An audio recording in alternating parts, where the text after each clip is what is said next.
Tanguay Électronique, en première ligne.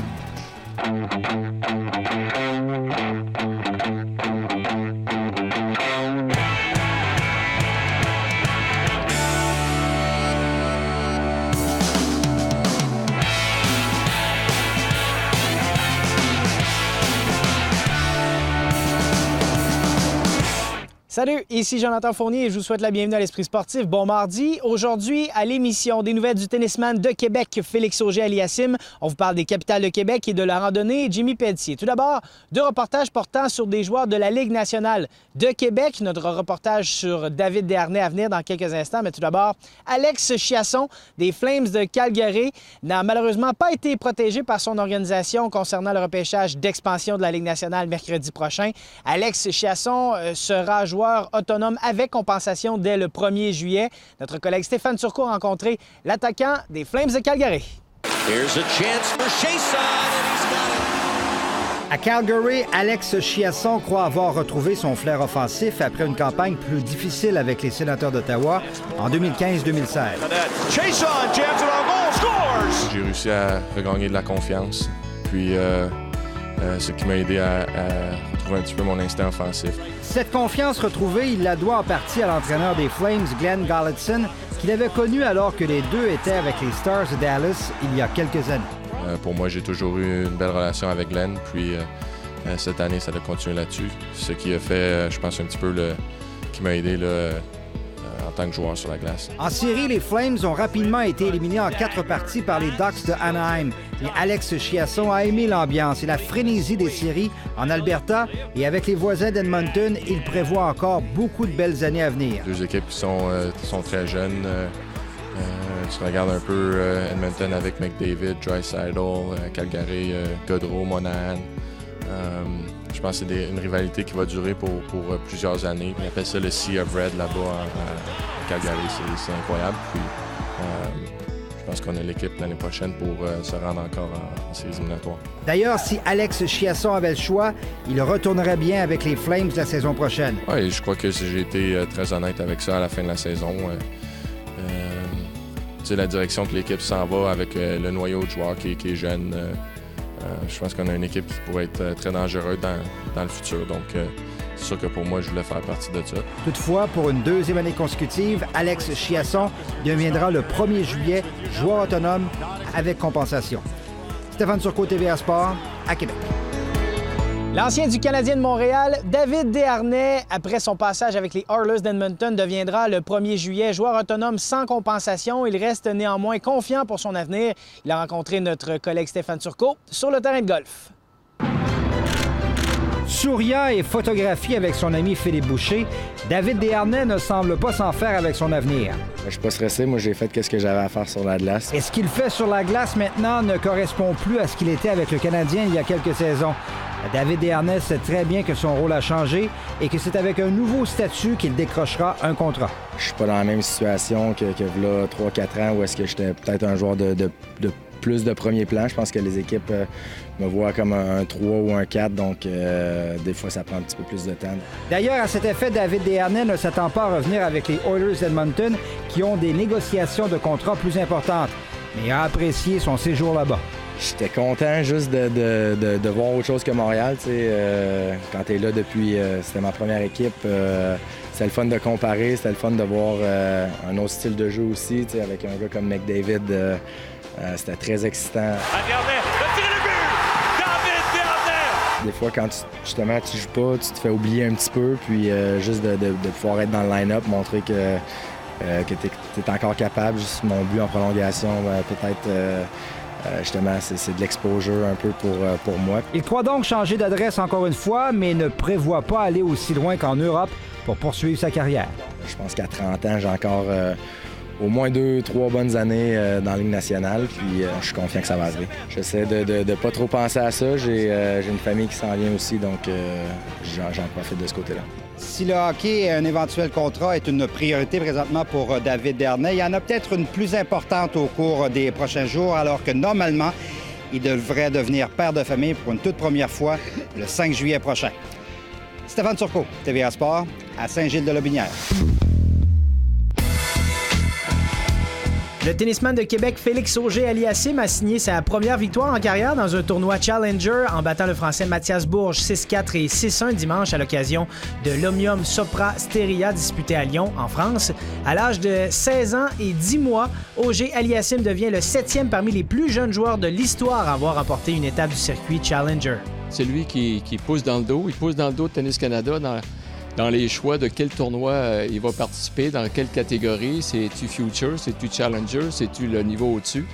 Alors, il gagne des matchs. Il gagne des matchs contre maintenant des hommes qui sont classés 100, 150, 200, alors qu'il était 300 la semaine dernière, maintenant 231. Il s'était fixé des objectifs assez clairs ici même au Club Avantage lors de sa dernière visite. Je pense qu'une victoire en Challenger comme ça faisait partie de ses objectifs, peut-être plus à moyen terme, mais finalement, c'est arrivé vite. Oui, je pense qu'il avait vu ça sur 2 ans, parce que je le répète, c'est une jungle. Que ce soit le Futures, que ce soit les Challengers. Et lui arrive là-dedans à 16 ans. Alors, c'est sûr qu'il y a moins de pression sur lui et tout le monde doit se dire « Merde, je joue contre un gamin de 16 ans, je peux pas perdre ». Alors, la pression est un peu plus sur l'autre côté, mais je pense qu'il gère bien tout ce qui se passe. Pour ses efforts, Auger-Aliassime a obtenu une bourse de 9 200 €, soit 13 600 $ canadiens et 90 points ATP. Le Québécois a repris la raquette en France et prend part en ce moment au Challenger de Blois, où il a gagné son match de première ronde. Au baseball, le 3e but des Capitales de Québec, Yurisbel Gracial a été nommé frappeur de la semaine dans la Ligue Can-Am, auteur d'un coup sûr à tous les 2 présences au bâton. Gracial a aussi dominé dans la colonne des pourcentages de présence sur les sentiers avec un taux de 1,42 % grâce à 11 coups sûrs et 3 buts sur balle. Auteur de 2 circuits au cours de la semaine, le numéro 47 a croisé le marbre 10 fois dans les différents festins offensifs des Capitales, notamment contre l'équipe nationale de son pays, Cuba. Les Capitales disputaient leur match numéro 2 d'une série de 3 à Ottawa cette semaine avant de revenir au stade Canac jeudi soir afin d'affronter l'équipe de la République dominicaine. Après la pause à l'Esprit sportif, la randonnée Jimmy Pelletier.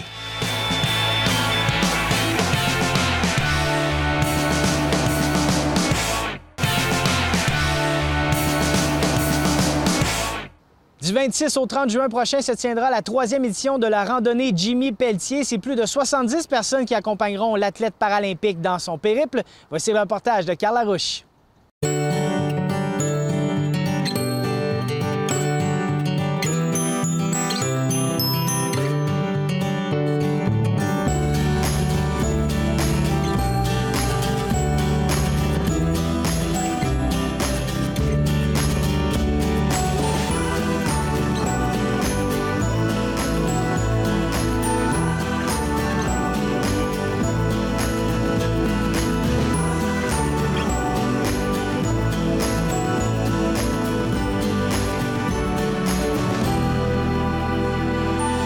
Déjà la 3e randonnée et ça a grossi en 3 ans.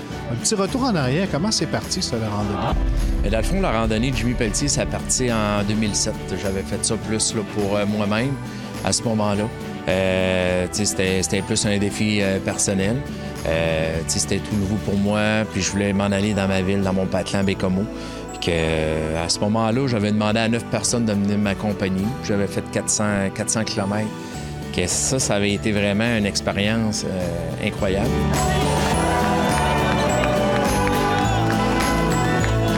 C'est tout un défi pour toi, pour les cyclistes également, mais c'est pour 2 bonnes causes. C'est ça, mais tu sais, c'est sûr que quand tu fais une randonnée de même, mais c'est toujours le fun d'associer ça à une cause. Moi, j'ai décidé d'associer ça à 2 causes. Le pourquoi, le pas trop, mais c'est parce que les jeunes défavorisés, ça m'a toujours attiré. Et puis, je fais du bénévole là-bas depuis 4 ans, mais aussi Adaptavie. Mais je suis en fauteuil roulant, que veux pas, ça me touche directement. Ça, l'année passée, ça a été vraiment une grosse randonnée pour moi parce que j'avais été hospitalisé, une grosse opération de 8 heures, tout ça. Mais cette année, je suis correct. La shape est là, ça va super bien. Puis c'est en 5 jours, 550 km en 5 jours. Mais le 2e trajet de Saint-Réfiole-des-Neiges à Malbaie, passant vers les éboulements, t'as du 20 % de côte que ça va du stock. Félicitations pour tout ce que tu fais. On peut pas y dire non quand tu es moment de quelque chose. Michel Dallaire, président d'honneur, également commanditaire, mais surtout participant à la randonnée Jimmy Pelletier. Pourquoi? Écoutez, quand on regarde Jimmy est un exemple de persévérance. Alors, quand il m'a demandé l'année dernière, c'est ma première année, de l'aider financièrement, j'ai dit à Jimmy, je ne vais pas juste t'aider financièrement, je vais le faire avec vous autres. Pour moi, c'est important. Ça fait 20 ans que je suis bénévole au Patro Rocamadour. Je connais bien l'organisme Adaptavie. C'est deux organismes incroyables et nécessaires pour Québec. Et pour moi, c'était important de non seulement faire un chèque. Faire un chèque, c'est facile. T'impliquer, suivre, le faire avec les gens, je pense que c'est donner l'exemple pour une bonne cause, pour aider des gens qui ont eu moins de chance dans la vie. Il se développe un esprit familial, d'entraide. Les gens s'aident. Il y en a qui ont plus de difficultés que d'autres. Et c'est incroyable l'esprit de famille qui se développe dans cette randonnée-là. Quand je t'ai vu, ça a fait clic tout de suite. Ah ouais, c'est drôle, moi, non? Non. PA Méthode, tu es associé à la randonnée Jimmy Pelletier. Pourquoi? Bien, pour Jimmy, en fait. Pour Jimmy puis pour la cause, parce que, tu sais, c'est sûr que si tu as dans la tête PA Méthode, c'est pas randonnée la première affaire qui te vient en tête. Mais même quand ils me l'ont demandé, j'ai trouvé ça drôle. J'ai dit, pourquoi moi, tu sais? Mais en même temps, tu sais, j'ai compris, puis Jimmy me l'a expliqué, tu sais, c'est que c'est très local aussi, parce que c'est c'est deux associations de la région de Québec. Je vais être là au Château Mont-Saint-Anne pour les accueillir. Je vais faire le départ avec eux autres aussi. Le départ va se faire le lundi matin, 26 juin, au Patro Rocamadour. Et puis, il va y avoir 1000 jeunes. C'est un camp d'été, puis ça commence le 26 juin. Parce qu'on part le matin, on fait le tour de l'île d'Orléans et puis on s'en va au Mont-Saint-Onge pour la première étape. C'est un périple de 122 km. Par la suite, on fait Saint-Raphaël-des-Neiges jusqu'à la Malbaie. C'est environ une centaine de kilomètres. Et après, on fait Malbaie-Sacré-Cœur. Ça, c'est après Tadoussac. Puis Sacré-Cœur, Forestville, Forestville-Bécomo pour un total de 550 km. Sans aucun doute qu'on va tous se rendre là, toute la gang ensemble. Merci, bon succès. Merci, ça me fait plaisir.